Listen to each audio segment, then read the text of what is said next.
Well, what's up, everybody? Welcome back to the channel, Firemedic Adventures 17. It's that firefighter, paramedic guy. I am that guy. Happy Tuesday, everybody.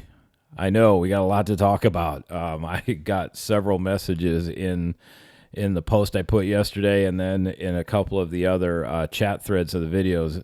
People are like, "You gotta talk about the press conference." So like, don't worry, folks, I'm coming. Just had to get through work yesterday and got home a little late last night. I was trying to get a video out last night, but it just didn't look good. It was half-assed. I was tired, so I'm like, no, we're gonna do this in the morning when I'm awake and I'm refreshed and I can do a good job for you all.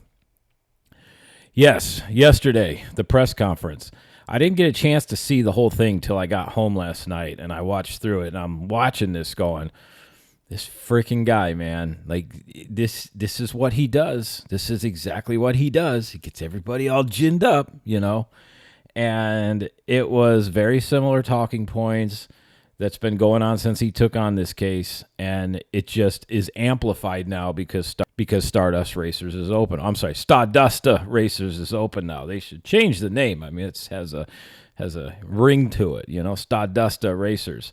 My opinion is if you're going to badmouth a ride, or if you're going to say a ride is no good, or you're going after a company, please learn how to pronounce the name of said attraction or said company. It looks really bad when you can't even pronounce things correctly. I know being a lawyer is a for the most part a very honored profession. It's a lot of work. It's a lot of studying. It's, you know, you argue for a living.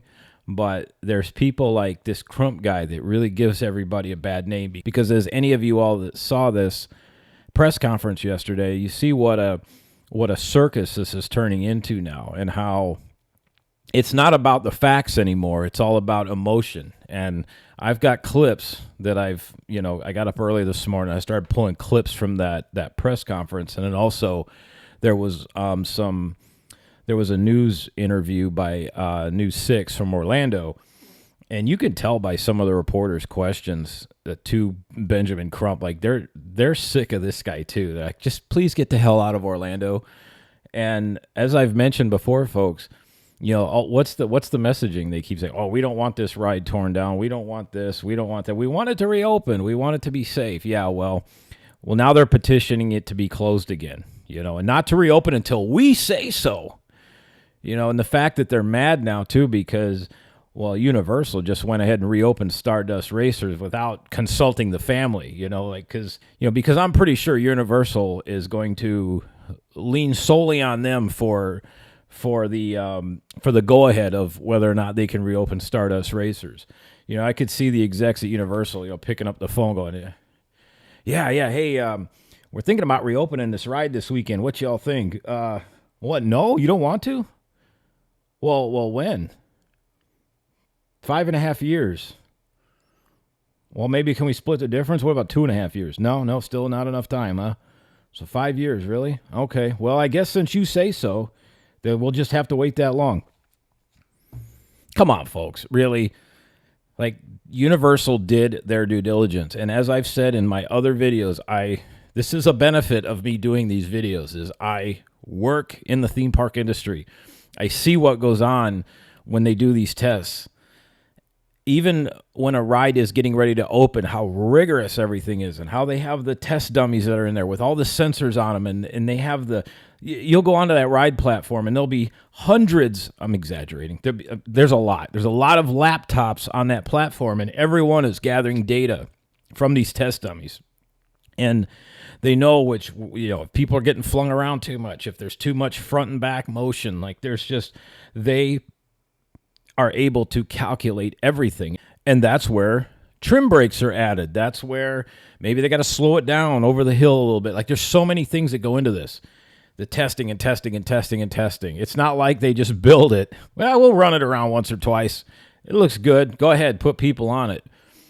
You know, it doesn't work like that. So for them to sit there and say, you know, well, you know, the ride's unsafe and all this, it's just points to get people fired up. That's all this is. It's not even about facts anymore. In fact, when you see the clips that I have for you all, you will see which direction they want this to go. And if you haven't noticed by now, I want you to think all the way back to the god-awful time we went through in 2020. Remember when everything shut down, right? Now just go along on this with me. I promise you, this has a point. Remember when everything shut down, right? What did they tell us? 2 weeks. 2 weeks, we're going to get back to normal. Well, what happened? 2 weeks came and went. No, we need another month. And then another month came. No, we need another half a year. Oh, maybe we should wait till 2022. And then on and on and on. And it was the same thing with the drop tower. Oh, we want the drop tower to open, but not now. And then it went to, no, it can't open yet. Nope, still can't open. Now tear it down. 2.5 years later, what happens? It gets torn down. Here we are with Stardust Racers. Well, we wanted to reopen, but not now. Oh, you mean you're going to reopen it? No, you can't reopen it. Close this damn ride down right now. We demand it. We're petitioning you to close it down. And then they say, we don't want the ride torn down. We just want it open later.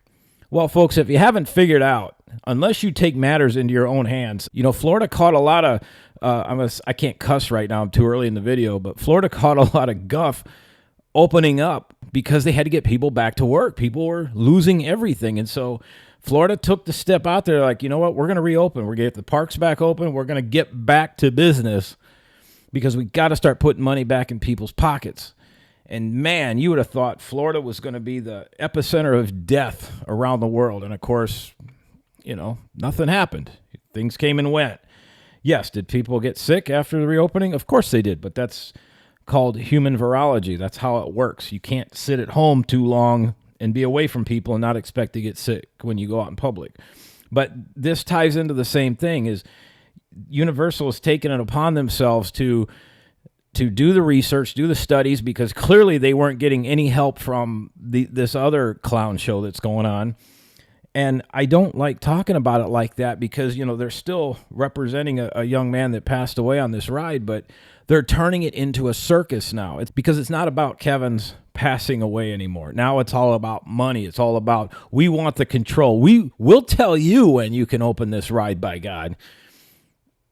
And folks, if you wait for the other side to tell you when it's okay, it's never going to be okay. If Universal didn't take this matter into their own hands, I doubt Stardust Racers would have opened before the end of the year, because that's what these people, they want it shut down, and then that's where it works to. They want it never to reopen again, even though they say, oh, we'd love it to reopen. We want it to reopen. Folks, if you believe that, I got a lot of fool's gold I can sell you. I mean, that's how it works. That's exactly how it works. They don't ever want that ride to reopen again. That's where it goes. If you keep going along with this nonsense, that's where it heads to, because it goes from, you can't open, we don't want it open yet.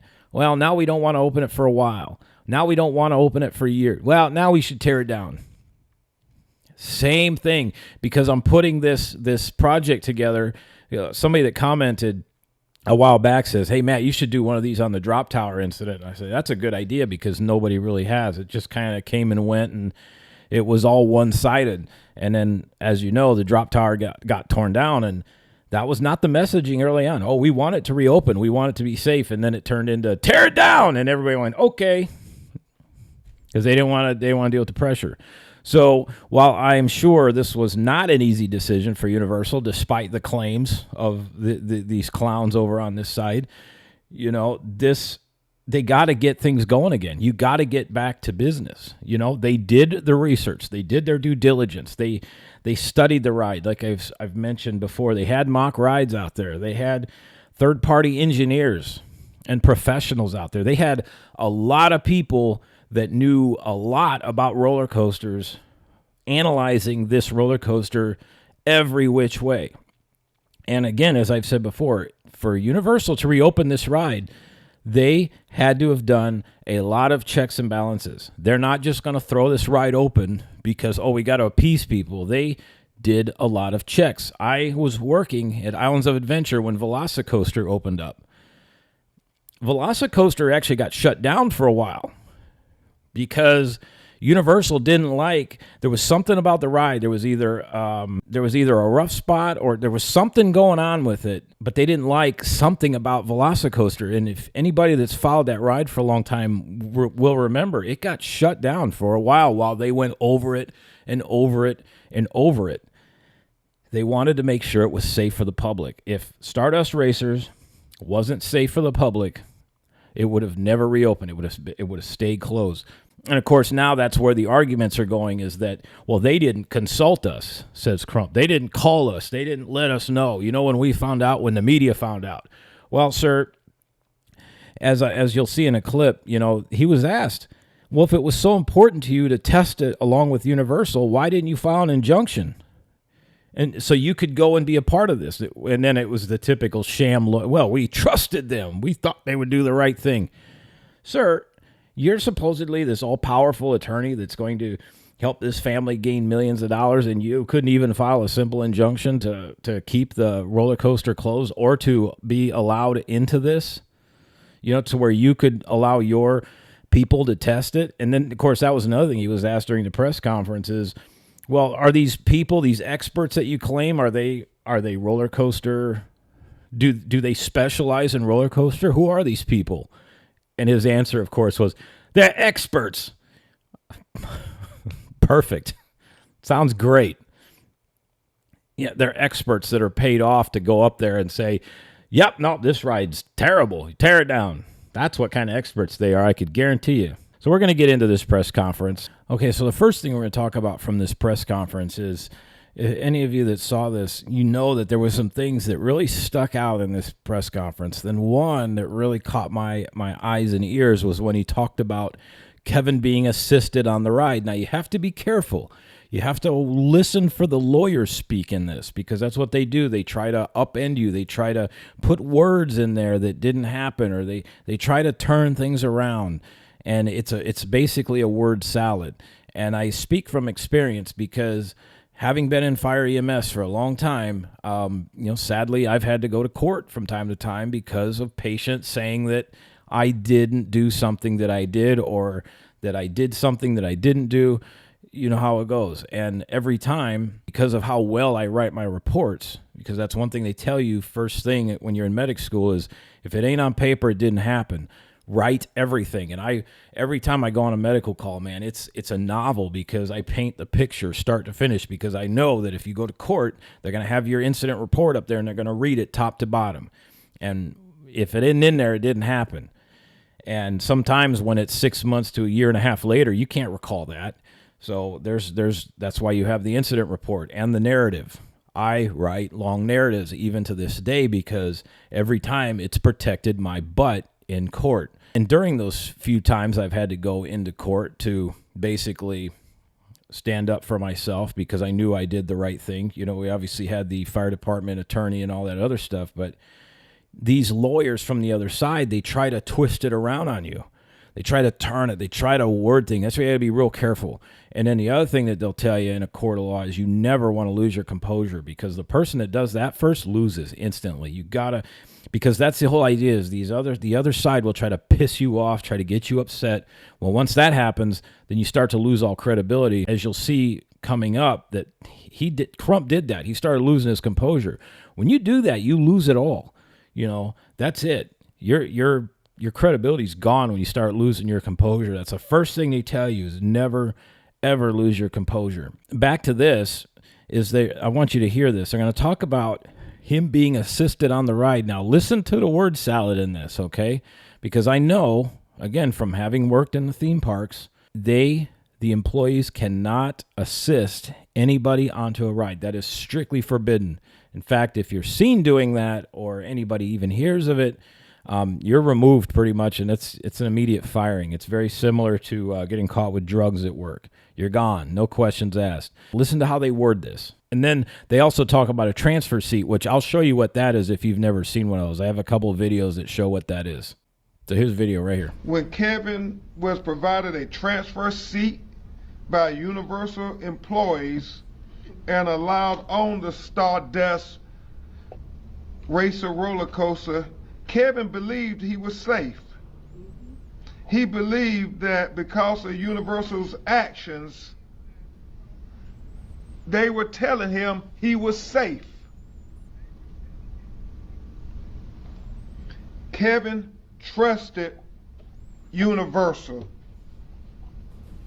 He trusted them assisting him on the ride. He trusted the process.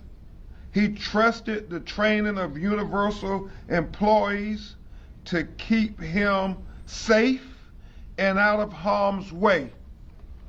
Kevin trusted the Universal officials, and that trust ended up being a death sentence. So there you go. Did you pay attention to that? Did you see how that was worded? Kevin trusted Universal, and that they assisted him with a transfer seat. You gotta listen for the small little details in there. Universal didn't assist him. What they did was they provide a transfer seat. What a transfer seat is, I'll show you it right in here while I'm talking about it. These are from Disney, but it works the same way. What a transfer seat is it's a seat that is either attached to the roller coaster, because some of them have a door that opens up. It's a side door that opens up, and then a seat folds down. Or they have one that they bring in, like what you'll see here. It's for Rock and Roller Coaster. Either way, it works the same. They put the seat next to the ride. The person that's in the wheelchair that obviously doesn't have use of their legs, they slide out of the wheelchair onto this platform seat, and then from the seat down into the ride. Harness goes down, everything's secure, off you go. When the ride's over with, harness goes up, seat goes in place, person gets himself out of the roller coaster, onto the transfer seat, from the transfer seat, back into the wheelchair, and they go about their day at the theme park. A lot of rides will have this attached. And basically, like I said, it opens up like a car door almost, or it folds down into a seat. Pretty neat how they do this. Velocicoaster has this. Stardust Racers has it. Well, had it. Not sure they're going to use that anymore. Same thing with Velocicoaster. We'll go into that in a little bit. But a lot of roller coasters have it, and it's designed so, people with handicaps can ride these roller coasters. Well, sadly, till now, which this looks to have changed a lot of things now for a lot of people. And, like I said, we'll go over it if there's time later on. If people aren't happy about it, or we'll make it a separate video.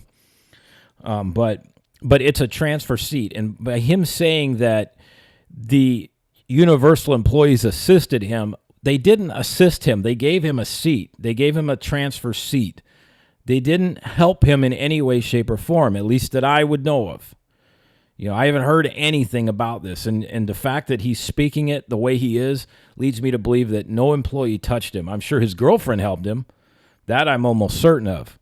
He got himself on there because it keeps talking about how independent he was. But again, self-independence has no bearing on getting injured on a roller coaster. So likely they put that seat down, and he got in, went from chair to seat to roller coaster. And then he's sitting there and say, well, by doing that, he trusted Universal. Well, listen, folks, that seat is there so they can give people an opportunity to ride these rides, okay? Like I said, up until now, and then they keep saying that it's Universal's fault because he trusted Universal. Well, every time you get into a car, you trust the car manufacturer. But what happens should you get into an accident? Well, I trusted the car manufacturer. You can tell they're reaching right now. They're really reaching. Like they're running out of ideas, and now they're trying to work every single angle. Look, folks, as I've said before, and a lot of you, judging by the chat, agree with me. These theme parks and corporations where we go to entertain ourselves, or that provide entertainment to us as fans, it's not their job to prevent everything. Certain liabilities fall at the feet of the people deciding to ride these rides. If you have severe problems and you decide to ride something anyway, you're taking a risk. It's not the theme park's fault that somebody decides, what, I've got atrophy of the spine. Yeah, I've ridden a lot of roller coasters, never ridden this one, but let's give it a try. Oh, look at that warning list. That's a big warning list. Let's go on it. They cannot stop people from doing everything. Like I've said before, if that's the case, then we're just not going to have anything. Like they're just going to stop building rides. We're just going to have theme parks of Instagram walls and padded walkways. That's going to be your theme park experience.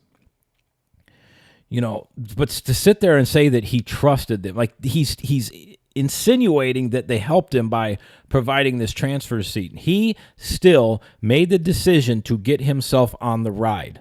Okay. Now I've got another clip for you.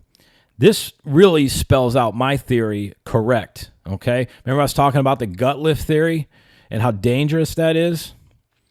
Well, watch this clip, because anybody that saw this press conference, you see this part right here. Here's the video right here. I say to the officials at Universal, until you do right, Kevin's blood is on your hands. He trusted its employees and the safety bar that was supposed to protect him. We learned that after Universal provided a wheelchair transfer seat to Kevin to get onto the ride, it took a Universal employee 4 tries at closing the lap bar to get the green light that Kevin's seat restraint was secured. The green light was given only after the employee forcefully pushed down the restraint on the 4th attempt. Kevin did nothing wrong. Kevin did nothing wrong. No, he didn't. But he still made the decision to get on this ride. And again, Universal provided him a transfer seat. Now, did you hear what they said about the safety bar, the lap bar? Remember what we've talked about in my videos prior to this, about how dangerous this gut lift method is that I keep talking about that these plus-size park enthusiasts are doing. This is the new way of riding rides. Everybody can ride. Just lift your stomach up, and that lap bar will go down. I guarantee you. So they said it took 4 tries. This is the problem with, you know, at least theme parks here in America, because let's face it, a lot of people that go to theme park, and this is no disrespect to anybody, but a lot of people going to theme parks are not in the best of health. Look, I know I work in a theme park. I see who comes in those gates every day. It's frightening the amount of people walking around a theme park. They look like they're just one step from falling over. But this whole thing about, oh, are you seriously overweight? Let me show you how to ride this roller coaster. Not, hey, let's lose some weight so you can ride it safely. No. Let me show you how to lift your stomach up. Then the lap bar goes down, and then your stomach goes on the lap bar. And as I pointed out before, all that force is pushing upward. You know, without seeing any video on this, I can almost promise you that he probably was sitting there normally, and they kept trying to. How many of you have been on a ride platform and watched an employee like literally jumping on a lap bar or the shoulder harness trying to get that thing secure? How many people have seen it? I see it countless amount of times. Now, the one benefit about the over-the-shoulder harness is there's no fooling that one. You can't lift your stomach up. That either goes down or it doesn't. But these new lap bars, you can kind of fool the system because, like I said, these guys lift their I can't believe this is a talking point now, but that's where we're at. These people lift their stomachs up, and that lap bar goes down, and then it pinches all that fat up into the diaphragm. So I would be willing to bet that that's how they got the lap bar down on the 4th try to get the green light. I could almost promise you that happened. I'm not saying 100% sure because I wasn't there. But watching all these videos that are out there, all these people that are, you know, these plus-size theme park channels now that are getting more popular every day, they're out there showing people how to do this. I can almost promise you that's what happened here. The lap bar went down. Stomach is now sitting on top of the lap bar. All the visceral fat is pushed up into the diaphragm because, you know, obviously the reports are he passed out at some point. So this all ties together with what I talked about videos ago before we even had this statement from the family about the lap bar. But it all starts tying itself together now. The lap bar goes down and his stomach is wedged up into the diaphragm. All of that, like I said, visceral fat gets pushed up and it impairs the diaphragm. Now take into consideration a spinal cord injury, which even though they say had nothing to do with this, which is insane, but you got all of this happening now. You get a launch that takes you from, 6-7 miles an hour to almost 62 or a little over 2 seconds. And you take somebody that already has a spinal problem. Now, as I went over on the last video, when you have spinal issues, the diaphragm is likely impacted. He probably couldn't catch his breath or couldn't breathe correctly. or the forces against him, the G-force, cause him to pass out. He goes over that first hill. That all that weight is being pushed upwards. That lap bar is now sitting on his legs that, look like they have some atrophy to it. You go over that first hill, which like I said, I've ridden Stardust racers. You come over that first hill, even though from off the ride, it looks like it's crawling over that first hill. But when you're on that, it flings you forward. Like that's part of the thrill. Take an unconscious man of his size, get thrown forward because he's unconscious. You have every recipe for bones to break, meaning the femur bones. Femurs break. He now becomes a ragdoll even more because there's nothing to hold him in place. And you get the effects of his head hitting that front bar, because people keep saying in other forums and other chats and that there's no way his head could hit that bar. Not under normal circumstances. No, it takes something extreme for that to happen, which is where my theory comes in. So they admit it took 4 times to get the lap bar down, and this is also a product of where things are here in the States. Probably most other places, go to other countries, that thing doesn't come down. Sorry, can't ride. But here, we don't want to be shamed. We don't want to look bad, so let's keep trying. And then keep trying, and then, there it goes. We got him to lift his stomach up. Like I'm not saying he did that, but all signs point to that's exactly how he got situated into this ride with the lap bar down. So now he passes out, and the rest of the theory comes into place. But them saying that really paints a broader picture. Like I've said in my other videos, everything's starting to line up here. So now we get into some of the other points, and this is where he started losing his mind. And this is where, like I said, when you start losing your mind, you start getting angry, you start to lose credibility. Not that he had much to begin with, but it's a bad look. And then the other thing is you'll notice this other attorney comes in, whoever this woman is, and then she basically says, well, the signs are just so vague. Like, do you see how they're trying to gaslight people into saying, well, don't believe your eyes and your ears and everything you're hearing and seeing. Don't believe that. It's like everything else going on in the world. Don't pay attention to that stuff. Your eyes are deceiving you. This is turning into a circus, and they're gaslighting people now into saying, that's not what really happened. We'll tell you what happened. So I want you to watch this. Here's the video. Just so everyone is clear, yes or no, did Mr. Rodriguez Zavala have, quote, back, neck, or similar physical conditions? What you mean? He was fine. He was disabled, but he was. That's what the ride sign says. No. Can I answer that?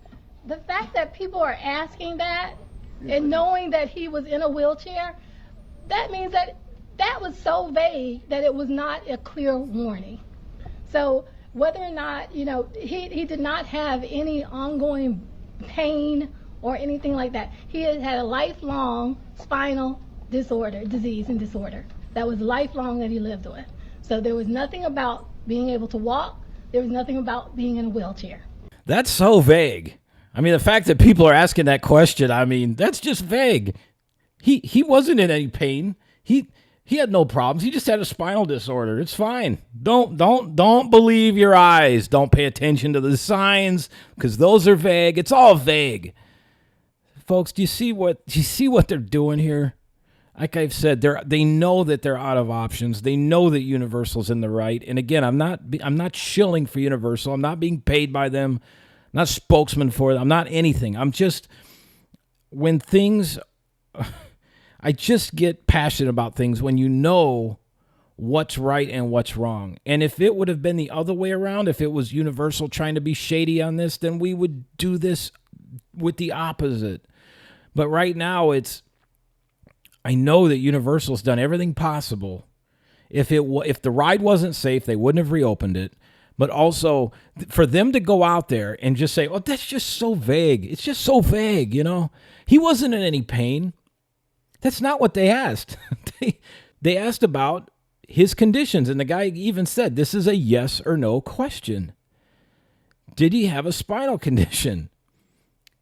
And then him starting to lose his temper like that says a lot. Like I've said, in any type of argument, discussion, whatever, and this is any place in life.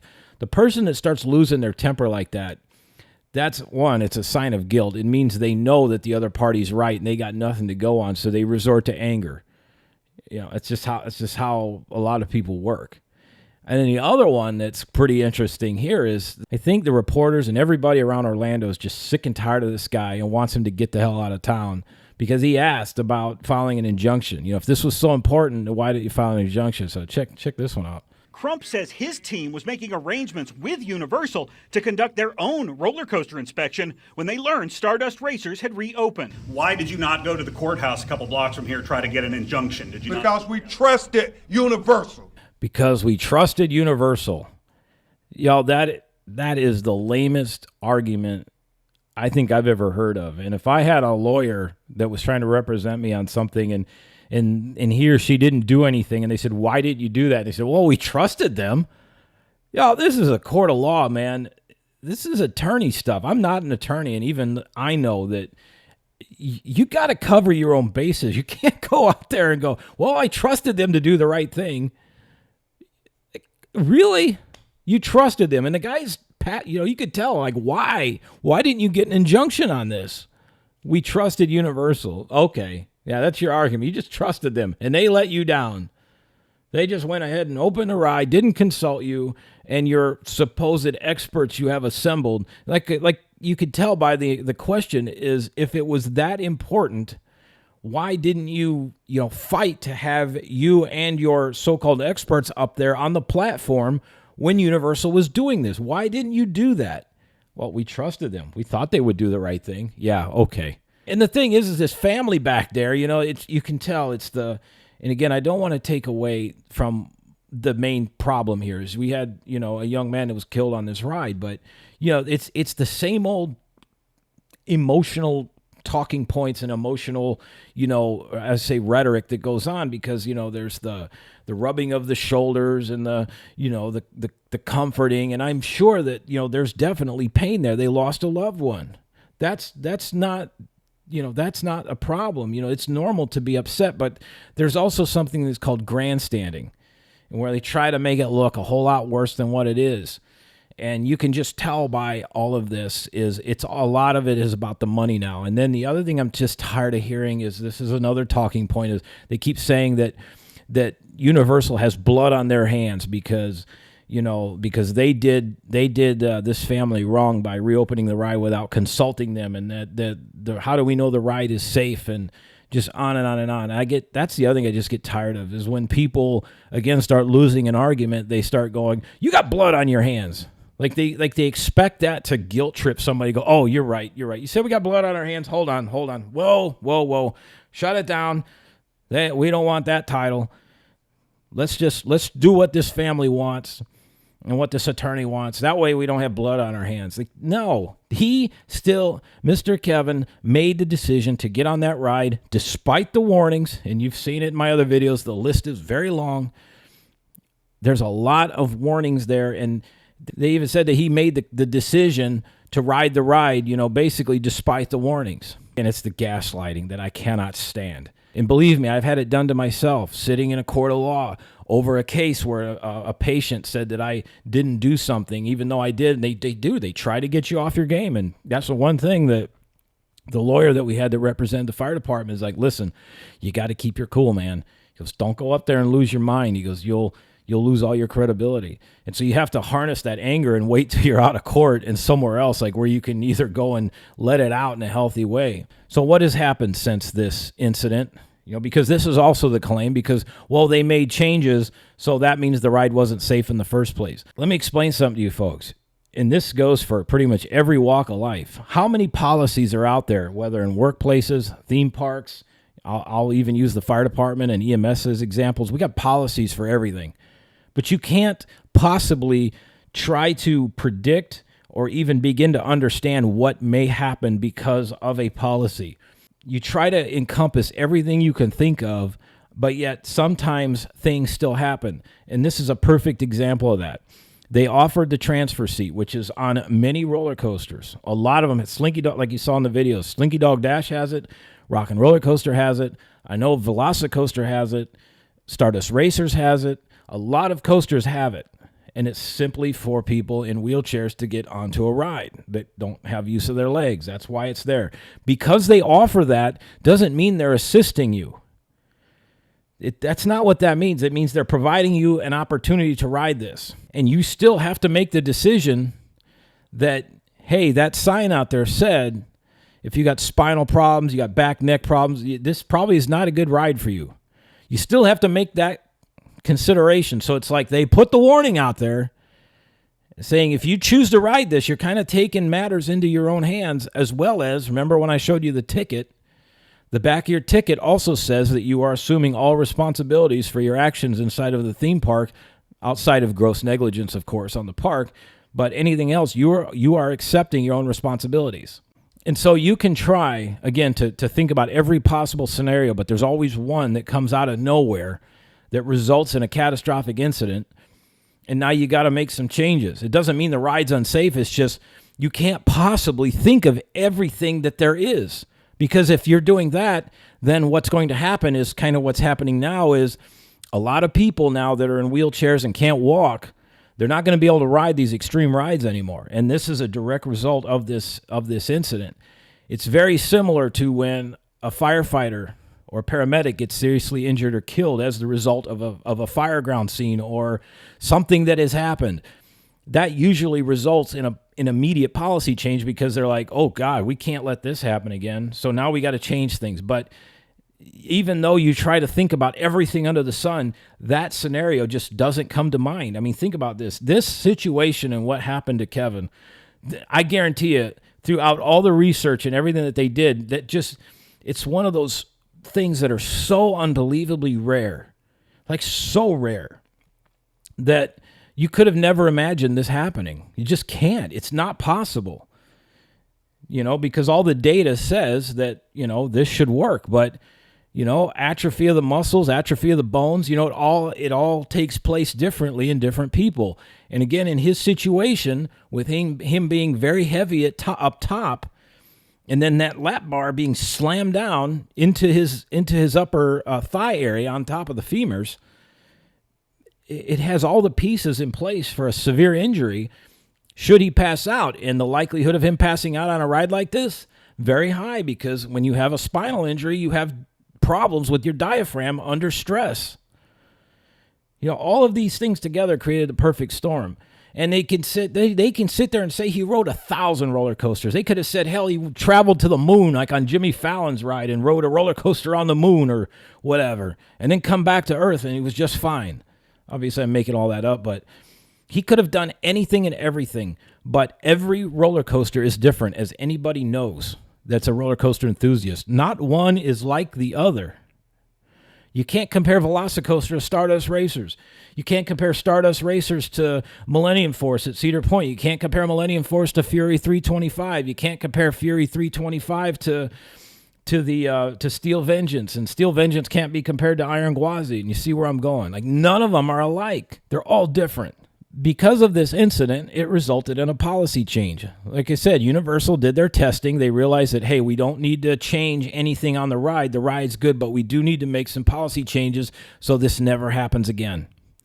And so that's what they did. So they took the signage, and this is what it used to be, where you can see it says, guests must be able to transfer to the ride vehicle seating with assistance from another member of their party. Attraction attendants may not assist.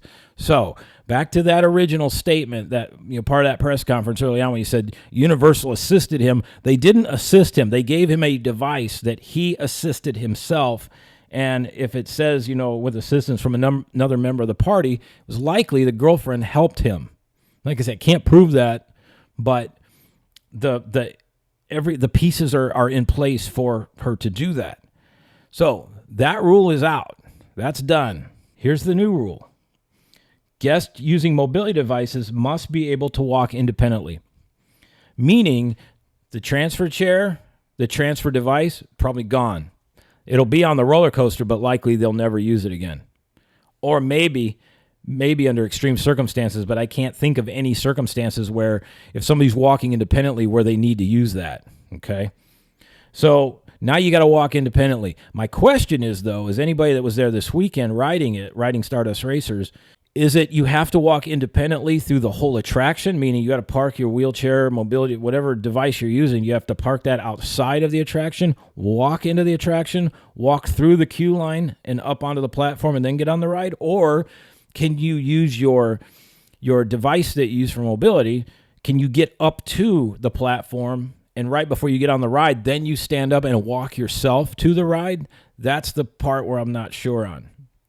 But regardless, it says you have to walk independently, meaning you cannot have any help. You can't get out of your chair and be leaning on somebody and doing all that stuff. You have to be able to get there on your own. That's why this has changed, because I guarantee you that they sat down and looked at this and said, this is a 1 out of a million accident. I mean, think about the amount of roller coasters that run every day around the world. I mean, what, millions, if not billions of rides go on, and how many people ride these every day?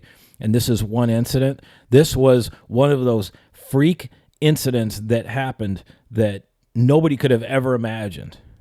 It was just one of those situations where all of the pieces were in place because of this young man's condition for a catastrophic outcome.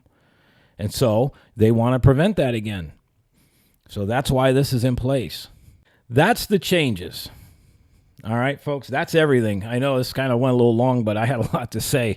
And like I said, thanks for all the comments and the other videos. And I knew that this press conference had to be a good one with a lot of points in it when I started seeing messages come through the feed going, you got to do a video on this press conference. So one more thing before I wrap this up. I was talking to one of the medics that was actually at the scene. They brought us a patient the other night when I was at work. Saw my Epic Universe pin on my uniform. Like, hey, man, you follow that Stardust Racers thing? I said, yeah. I said, you guys have anybody that was there, heard about it? And he goes, yeah, I was there. I'm like, really?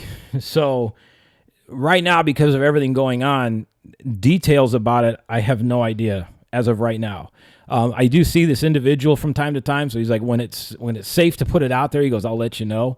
The one thing that he did tell me right now is I think there's a reason that the girlfriend is so silent. So apparently the girlfriend had a large part in making it more complicated for rescue efforts to be performed on Mr. Rodriguez Zavala. From what he said is they talk about chaos on the platform. If you remember that from the last video, the reason there was so much chaos on the platform was the girlfriend apparently was making it very difficult for the paramedics and the firefighters arriving to render aid because she was actually taking their equipment, meaning the medical bags and everything. She was kicking things across the floor. She was grabbing the bags, throwing the bags all over the place, like basically having an out-of-body experience, which, and you see something horrific and you've never seen that before, reactions like that can happen.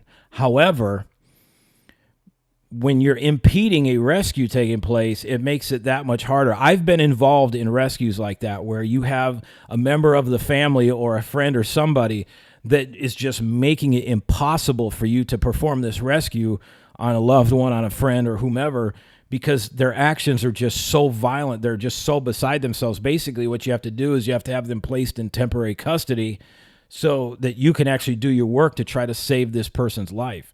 Now, I'm not sure what they did with the girlfriend. I'm not sure if she was placed in temporary custody to get her away from the platform so that the paramedics and firefighters could do their work.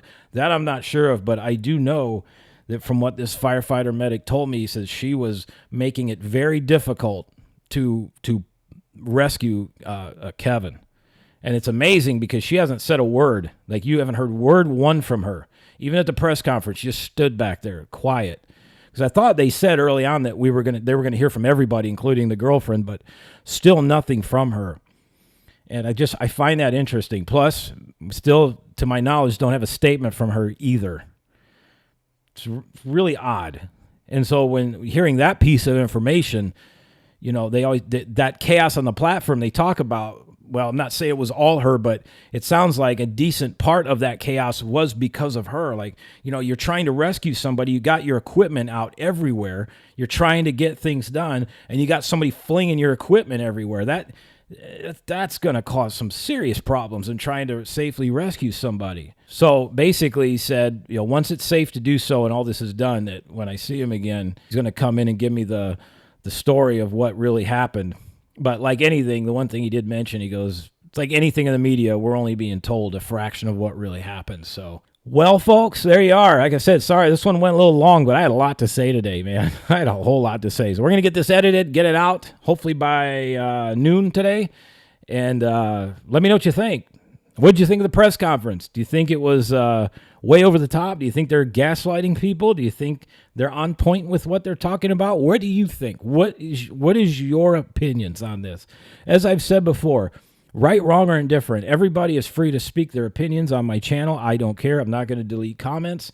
Even the guy that did that DEI post, that everybody should be included. Hey, whether or not he's joking or not, I have no idea. Because sometimes you wonder, like, you can't be serious. But then also, if you're around the theme park groups enough, you know that statement isn't too far off with some people. It's hard to tell. But, I'm not going to delete that. That's still, as absurd as it is, that's still that person's right to post that. And anything else, like I said, the only way I'm going to come after somebody is if you start outright calling for violence or you're going to start threatening me.